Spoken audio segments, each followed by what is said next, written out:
Todos nós somos visionários, todos nós temos um pouquinho de loucos, né? Só que ele executa, ele realmente sabe chegar naquela visão dele.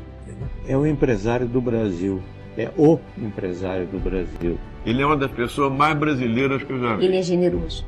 É muito difícil você abrir sua mão para dar 30 milhões. Não interessa quão rico você seja.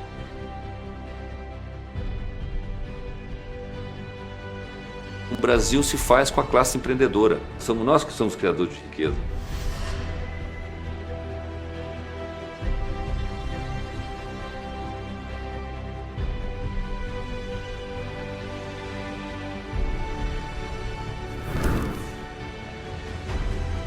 É uma pessoa, nesse sentido, rara.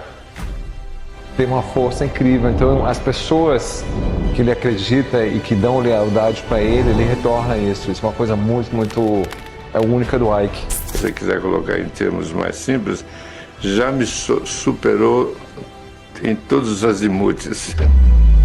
O Ike, para mim, ele é um cara, ele é um visionário, né? Mas quando a gente fala em visionário, é grandioso, é um cara fora da curva. E novamente mostrou o quão generoso, o quão humano o Ike sempre foi.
E tudo começou em 1956.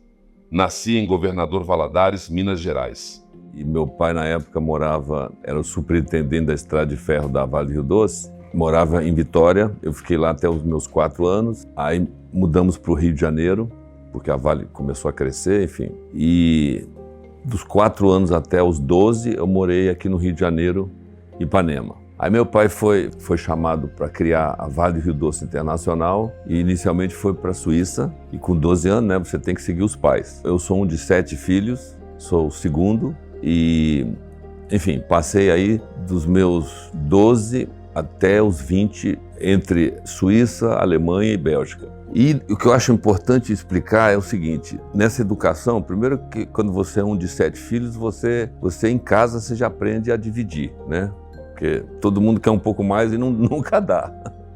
Então isso acho que foi... Cada um nasce numa família, tem filhos únicos, mas o fato de ter sido um de 7, já muito cedo eu aprendi a dividir, né? Que eu acho que é uma coisa muito importante na criação do ser humano. A outra coisa que eu acho que foi importante, eu tinha asma. Eu tinha uma asma muito forte, daquelas que precisava aquela bombinha, né? Não sei se vocês conhecem, mas na minha época era uma bombinha chamada Aludrin, que eu tinha que tomar porque senão me faltava ar mesmo. E minha mãe, não sei se ela sabia isso, apesar que ela foi enfermeira, né, na Segunda Guerra Mundial, então ela tinha uma noção assim de coisas, de doença, enfim. E ela me botava numa piscina gelada para nadar, porque sabia que aquilo ia me ajudar ou me curar. E de fato eu me curei. E nesse processo, você tendo que nadar numa piscina gelada, né, muitas vezes gelada, é um sacrifício, né? A doença é um sacrifício e sair dela, né, fazendo essa natação na piscina aí, é uma coisa que para mim trouxe disciplina, começou a me trazer disciplina desde cedo. Ike passa a morar sozinho na Europa. Se eu ver o que aconteceu em seguida, onde eu tive meu segundo estresse, que foi quando meus pais voltaram da Europa para o Brasil e eu fiquei sozinho lá com 18 anos, ficar sozinho quando você está habituado a morar, né, ter comida, roupa lavada, cama, é uma coisa. Você ficar sozinho pagando suas contas e mais Meus pais me davam uma mesada que, na verdade, durava para 15 dias. Então teve um estresse da necessidade de ganhar dinheiro para sobreviver, ou viver pelo menos como eu vivia antes em casa, né? Então veja bem, o que aconteceu curiosamente na minha vida? Aprender a dividir por ter sido um de 7 filhos, o estresse e a resiliência e perseverança de ficar nadando lá para se curar, e depois, ficando sozinho lá com 18 anos, eu tendo que trabalhar, e eu fui buscar a venda de seguros, através de um amigo que falou, olha, você não quer vender seguro de porta em porta, não? Seguro de casa, tá? Seguro para incêndio, enfim. E isso foi uma escola maravilhosa, porque você aprende a vender, né? Porque muitas portas se abrem, mas a maioria se fecha e ninguém quer falar com você. Mas eu sabia que eu tinha que cumprir uma meta, né? Tipo, enfim, vou bater em 50 portas para fechar negócio com 2, 3, 4. Essa é mais ou menos a relação. E foi um aprendizado fantástico porque eu ganhei dinheiro com isso e minha independência, né? Na Bélgica, a Bélgica tinha colônias na África, né? Principalmente o Congo. O Congo pertencia à Bélgica. E muitos negócios eram intermediados via Bélgica, né? Então, por exemplo, o Congo importava muitos produtos e tinha muitos produtos brasileiros que interessavam o Congo. Então, eu, uma época, intermediei a venda de carne enlatada da Swift Armor, não esqueço até hoje. E consegui fazer umas vendas também, quer dizer, foi um dinheiro extra fazendo trading. E também uma época que quando eu vim em férias para o Brasil, eu conheci uns garimpeiros, uns traders de diamantes e fazia o contato deles, levava eles inclusive para Antuérpia, na Bélgica, para vender os seus diamantes. Então, onde eu ganhava um extra aí, né? Então, quer dizer, também aprendi a comprar e vender produtos. E descobrir o que um precisa, o que um produz, o que o outro precisa. E, obviamente, juntar as peças, né? Você vê que foram aprendizados sempre com aquela vontade de ganhar dinheiro e ganhar minha independência.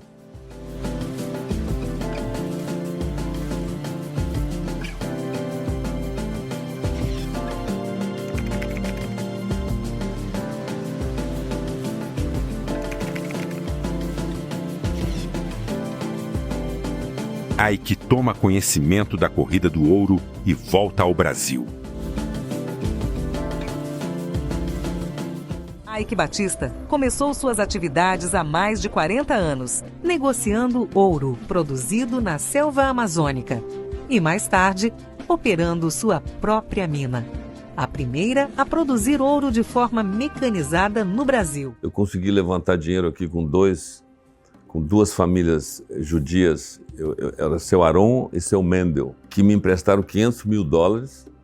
Eles acreditaram na minha história, que eu tinha montado um esquema de compra de ouro na Amazônia, ia trazer para o Rio, fundir e entregar para eles. Então a garantia era o ouro e minha palavra.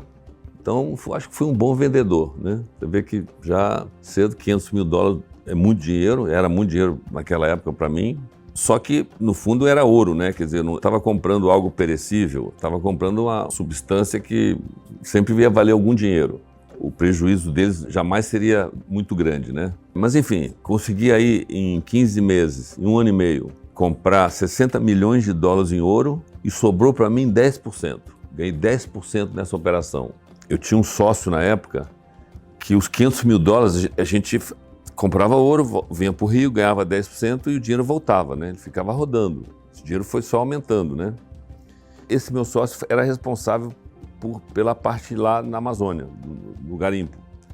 Depois que a gente tinha dos $500 mil, assim, algumas semanas já tinham se tornado $800 mil e o dinheiro voltou, esse meu sócio simplesmente desapareceu com o dinheiro. Ele desapareceu com $800 mil. Aí, o que eu ia contar para o seu Mendel, né? Seu Aron? O dinheiro sumiu.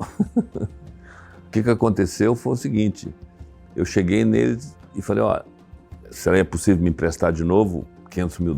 Eu agora vou ficar lá, fazer o circuito lá na Amazônia, né? Em vez desse sócio. Porque no início realmente eu estava no Rio. Eu ficava no Rio, eu fazia a perna daqui, fundir o ouro e entregar ele para os joalheiros. Então, quer dizer, foi uma experiência, o pessoal confiou em mim e, de novo, era ouro, né? E eles tinham visto o negócio funcionar, e muito rápido, né? Então, mas enfim, foi um estresse curioso que também me forçou a ir para... De novo, você não abandonar, né? Você ser É importante você ser persistente. Obviamente, já tinha funcionado, né? Então, é mais fácil repetir algo que já tinha funcionado do que... Mas, enfim, não deixa de ser um estresse, né? X nas suas empresas, ele simboliza ali a multiplicação mesmo ou tem algum outro sentido, assim? O X veio... Eu tinha uma empresa já listada no Canadá, que chamava Treasure Valley Exploration.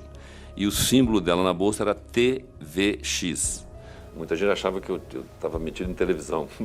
TVX, mas, né? TVX. Era Treasure Valley, Vale do Tesouro, né? Assim, fazendo alusão à bacia amazônica. E o símbolo na bolsa, a abreviação na bolsa era TVX. E essa empresa, no fundo, é uma empresa que construiu 8 minas de ouro, 5 no Brasil, 1 no Chile e 2 no Canadá, do zero também. Foi um sucesso. E o X ficou comigo por isso e também porque multiplica, né? TVX Gold Inc., a Canadian-based international gold mining company focused on value. O sucesso dele não começou aqui. Começou no Canadá, nos Estados Unidos, no Chile, onde ele fez a maior mina de ouro, a La Coipa. La Coipa, ativo de mais de 5 bilhões de dólares em ouro e prata no meio do deserto de Atacama.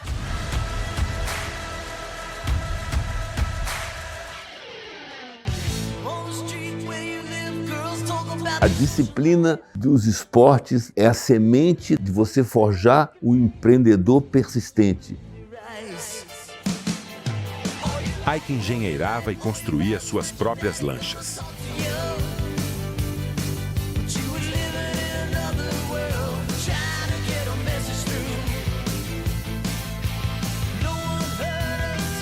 Somente há 5 anos, o offshore invadiu as praias brasileiras como um modismo. Pouco tempo depois, esta lancha tornou-se presença obrigatória nas premiações. O mineiro Eike Batista, com apenas 1 ano de competição, sagrou-se campeão brasileiro em 1989. Sem adversários no país, resolveu partir para mares que jamais um sul-americano havia estado. Desde o ano passado, disputa o Campeonato Mundial de Offshore, uma espécie de Fórmula 1 das águas. Sua lancha é Spirit of Amazon, o espírito do Amazonas.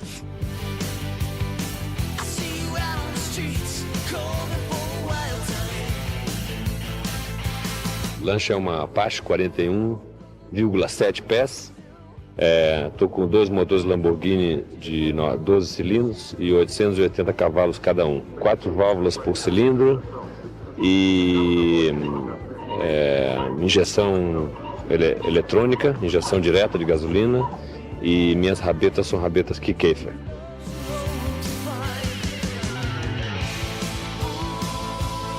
Como se explicar um piloto que apenas há 3 anos está competindo e já é campeão mundial? Eu sou uma pessoa meticulosa e, enfim, escolhi uma boa equipe, porque sem equipe você não chega a lugar nenhum. E eu acho que a razão do sucesso foi essa. Ike Batista, Randy Robinson navigating and Bobby Moore the key man on the throttle. They're closing it up on Gentry.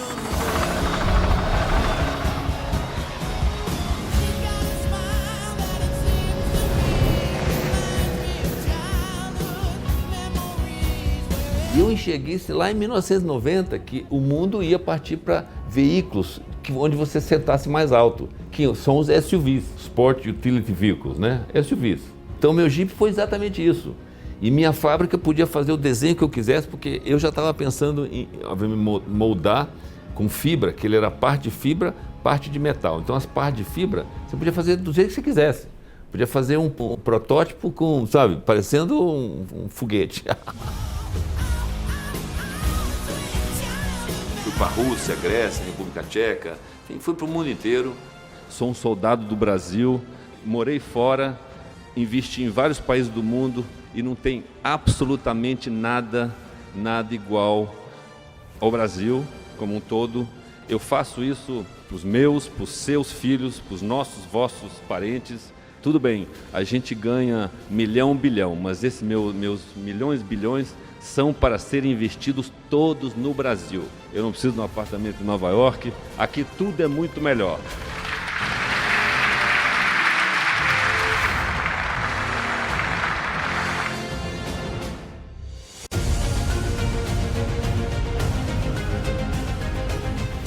Depois de investir e viajar por todo o mundo, Ike decidiu concentrar seus investimentos no Brasil e se dedicar ao seu país.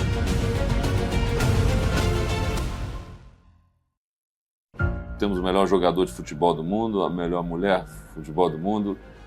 Por que não o maior empreendedor do mundo, ser brasileiro?